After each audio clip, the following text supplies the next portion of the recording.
Welcome back to Detroit's Morning Answer with John Anthony. I'm glad to be back. That trip to Israel, I'm telling you, it's just like the highlight of my life. One of the highlights of my life. I'm not going to tell you the healing, the amount of healing that I got from this trip. I'm telling you, I went there, and it felt like it was like this. I can't even explain. I can't articulate the words of what it felt like. The heaviness that just fell, and I left it there. I left it there at the Jordan River when I was baptized, in the Jordan River, at the place where Jesus, where he was baptized. It was, I can't articulate the words that truly, everything that I've been through, it was as if God says, now, John, begin the real work. And, you know, there's a quiet crisis in America that most politicians refuse to talk about. Every year, thousands of men and women walk out of correctional facilities and back into society. Here they are carrying hope in one hand. Yes, I'm out. My redemption is here. I now have completed, and the weight of their past in the other. They want to work. They want stability. They want their dignity back. What they cannot survive is a system that tells them they are free while stacking the deck against their success. President Trump has pushed for stronger reentry pathways and second chance opportunities that strengthen the workforce, stabilize families, and reduce crime. That is the backdrop of a groundbreaking new project in Florida that is changing the national conversation. The Retaining Talent Project. Let me tell you, when I worked at Safer Foundation in Chicago, I'm going to tell you this. Some of the most talented, artistic people are sitting in jail. And so many times when they come back out, their ability to produce, because of shame, they're afraid to go out and work and do things that they once did, that they once loved. And that's why I'm so happy to have John, and I hope I'm saying this right, last name right, because I try to pride myself on introducing people correctly. John Koufos, right? Paul, did I say it right? Koufos. John Koufos is a nationally recognized criminal justice advocate. I'm trying to get my radio bearings back, guys. I've been off a whole week. Criminal justice advocate with 20 years of experiences building, leading, and transforming organization and coalition. He's a former trial lawyer with deep experience in helping companies create scalable second chance hiring pipelines. He also helped them build healthcare and technology verticals, navigate AI integration, execute business capture strategies, and mitigate organizational risk. His work does not stop there, though, at the corporate level. John has helped states, cities, and the federal government redesign their reentry systems because, guys, it truly is broken. As someone who worked there for 6 years in this system. He now plays a central role in the Retaining Talent Project, a new partnership between the Florida Chamber of Commerce, Wellbeing, and Equity Innovations, the Florida Department of Corrections, and Cottage 4. The goal is simple. Build a workforce pipeline that takes justice-impacted individuals and turns them into reliable, long-term contributor to Florida's economic engine. John, welcome to Detroit's Morning Answer. Great to be back with you, my friend. Yes, I'm trying to get my radio bearings back here. Listen, it's a Greek last name. You know what I mean? You're doing wonderfully. Technically, I have all three: John, Demetrius, Anthony. Oh, there you go. But John, what? Let's talk to us about what is the Retaining Talent Project, and why is this partnership between? And this, I found this. I was like, wow, this needs to be done everywhere. Why is this partnership between the Florida Chamber of Commerce, Wellbeing and Equity Innovations, the Department of Corrections, and Cottage 4 such a how do I say this? A significant shift in how states approach reentry? Right. No, great question. So, I've been doing second chance hiring work for many years, starting in New Jersey with President Trump and then across the nation. And what comes up every time is that there's not enough focus on the business side of this, right? Yeah. I think we understand the candidate side. We understand some of the barriers. But at the same time, businesses have to understand how to do this the right way for their business interests, how to do it safely, in a compliant fashion. And at the same time, the Departments of Corrections need to create candidates that respond to the business community. So now enter Florida. You have a very, very pro-public safety, but pro-redemption Secretary of Corrections is Ricky Dixon, one of the best in the country. You have Florida's economy, which is growing faster than I think any state other than Texas, so they have this work issue. And then the final piece that you have are, you know, parts of Florida are incredibly conservative, right, and don't necessarily respond to this issue well. Yeah. So the idea was, we said, look, why don't we put all these partners together? Let's put businesses in a room, figure out what they need, and have corrections mold the candidates to that. And the beauty of it, once we started, we learned that much of this work was already happening. It just wasn't coordinated. Mm. So Wellbeing and Equity Innovations, that group started with a group of Florida State University researchers who had worked on reentry internationally. So a lot of times it's about understanding and teaching folks what I would call the administrative aspects of reentry that serve as job barriers. Give you an example.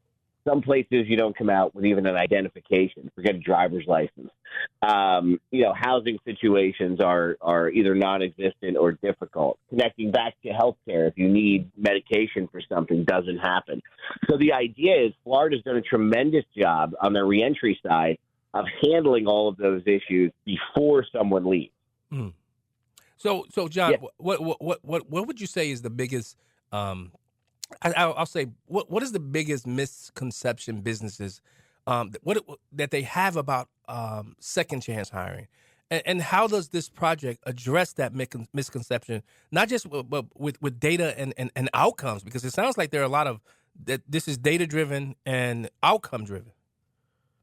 It is. So the biggest misconception is the negligent hire, right? Wherever you go with businesses, they say, oh, my God, I'm going to get sued because this person's going to do something. And there was a study about 2 years ago that came out. It was very, very popular. I think the Legal Action Center did it. That it said something like you have like less than 0.1% of a chance of a person with a criminal record causing you that kind of situation, right? So that's one of the things that's a boogeyman in the room. So I think so how do we address it?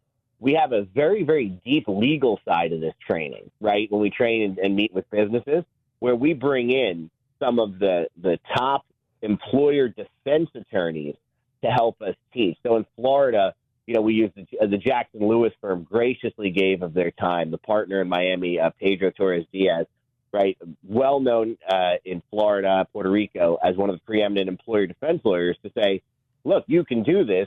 These are the background checks you need to do. This is how you remain compliant, both at the state and the EEOC level. These are the type of situations you have to look out for. And then the beauty is because of the Department of Corrections and the Chamber, Corrections is candidly pre-vetting candidates for business with organizations in their orbit, like the Florida Foundation for Correctional Excellence, while the Florida Chamber has, hundreds of thousands of businesses that need talent. And they're able to distill those partnerships and those talent partnerships. So we're able to put the low-hanging fruit together and then move out. Right.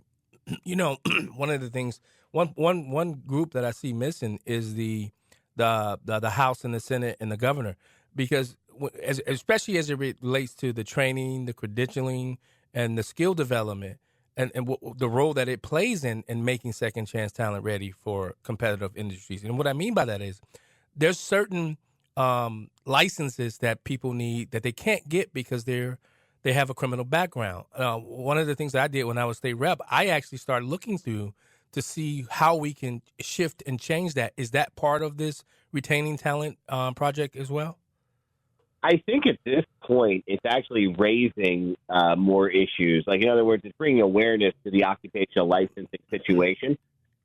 More than it's doing changes at that. But that you hit the nail on the head. And, in your state, Michigan has, in your Department of Corrections, right, your vocational villages or something I know other states have tried to emulate as job training tools.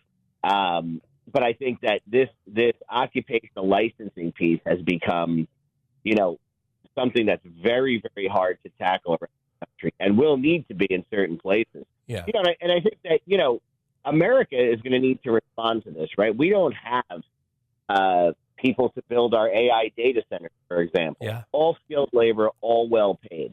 We have chip manufacturers coming back to Syracuse, New York, Arizona, Texas, Florida, etc. And we don't have the people to build those chips, right? Yeah. And I think that I always encourage employers to look at people with criminal records as an independent talent pool. In other words, don't compromise your hiring standards because someone has a record or doesn't have a record. Don't give someone. I'm not encouraging someone to give someone a chance without thinking about it. Correct. What I'm saying is, if the best qualified applicant just so happens to have a criminal record that is, something that doesn't detract from your business, go ahead and hire that person. You're going to have great results. All the statistics from the Society of Human Resources nationally show that this talent pool stays with employers longer. There's far less turnover, and their promotion possibilities go up. Yeah. And, John, especially since Elon Musk talked about a lot of these high-tech areas that they simply cannot find the people to fill these positions. I mean, a lot of employers are saying they're struggling to find reliable workers. Now, imagine if you take these individuals who have these criminal records and you train them for these positions, and now they're making six figures a year. Here's a question for you. How does justice impact talent become one of the most dependable workforce pipelines when the system is structured correctly, John? That's right. No, you hit the nail on the head. I mean, when you see the dignity of work in action, right? Like, this is the ticket to daddy-daughter dances. This is the ticket to self-sufficiency. This is a ticket to community, right? And then the verticals for the country, if not the world, are very, very high when done right. Yeah. And I'll tell you, when you talk about innovators, I go back to Ricky Dixon in Florida. Ricky Dixon told me directly and publicly, if you guys watch the Retaining Talent, the long-form documentary on the website, right? He goes, we'll put a company on our free land here in the prison. If they want to put a manufacturing plant here, let's have that conversation. They can do it right here if they want, and I'll move the inmates where they have to go accordingly. Yeah. So, I mean, you have really innovative correctional leaders that want to respond to this issue. And I think that's going to do a lot for our country. And then you have private philanthropy is really excited about this, too. Yeah. Groups like the Just Trust putting a bunch of money into different chambers of commerce. J.P. Morgan, of course, the funder of the Retaining Talent Project. Arnold Ventures working on employer bonding. Like the philanthropic community is trying to help solve this with the business community as well. Yeah. Now, John, I have a lot of state reps, state senators, and I know there are Democrats that listen to the show. I was told by a good friend of mine that they had some Democrats were like, yeah, he hits it. He strikes out more than he hits. But I do kind of like him because he does bring issues to the forefront that most conservatives don't bring up. And this is one of them, John. So my question to you, what should other states learn from Florida's approach to reentry, collaboration between government, business, and nonprofit partners? Sure. I think step one is make sure that your largest chambers of commerce are full partners to this, right? That's really important because they're the fastest conduit to the business community, right? Yeah. So that varies by state. Florida, the state chamber, is the largest. Sometimes in a state, the local chamber might be bigger than each state. That's critically important. The second is talking to your Department of Corrections secretary or director about connecting people not just to what I call the elements of job readiness, right? Those reentry pieces, ID, housing, if they need addiction treatment, et cetera, those things. But also the missing piece, and where I give Florida a lot of credit, was the governor's office essentially volunteering their secretary of the Department of Economic Opportunity, Alex Kelly, to help think through some of the connectivity to the state labor system. When I don't mean working for the state, I'm talking about your American Job Center. The connection between prison and American Job Center is non-existent in most places meaningfully. And if we could perfect that pipeline in the state, you'd see a lot more people skilled upon release and a lot more people getting jobs.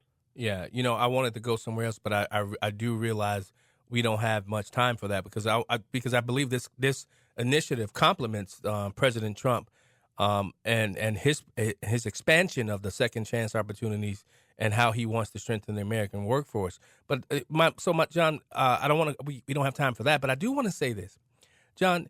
If every governor, every CEO, and every workforce leader, and every American listening could understand one truth about Second Chance Talent and the Retaining Talent Project, what would you want that truth to be? The truth is that when done right, these are among the best workers you're going to find.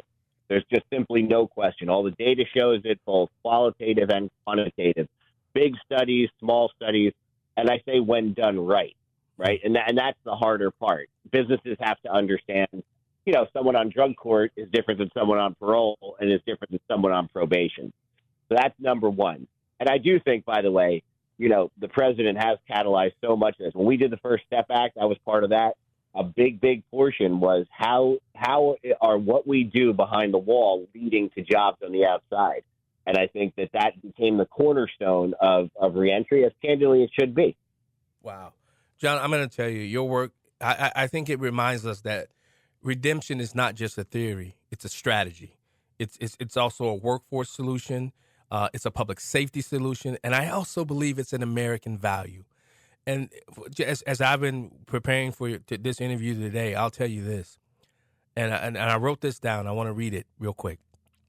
The Retaining Talent Project does not simply offer individuals a second chance. It offers states and businesses a competitive advantage and communities a path towards stability. John, I want to thank you for raising the standard and for helping this nation rethink what is possible. Because the possibilities is where we as sometimes as Americans, we forget just how the possibilities can absolutely change an individual's life, John. And I appreciate you coming. Where can people find you? Where can people find more of your work? Yeah, so I would just go on retainingtalent.org, retainingtalent.org. That's the site for this project. And you can reach me right there. Just, anyone who puts a contact through there, it'll get to me. Yeah, I saw. And we're hoping to expand retaining talent to other states as well. Yeah, I saw you tweeted out something about was it Angola prison where they did a father-daughter dance? Yes. John, I mean, I got time. How powerful was that? I mean, that's something, look, if we want people to change from the inside out, right, we have to not only humanize them, but show them what's possible emotionally, spiritually, and from a family level. I mean, and you saw some of what the average person would consider some of the hardest guys in a hard prison breaking down, right, to be there with their daughter.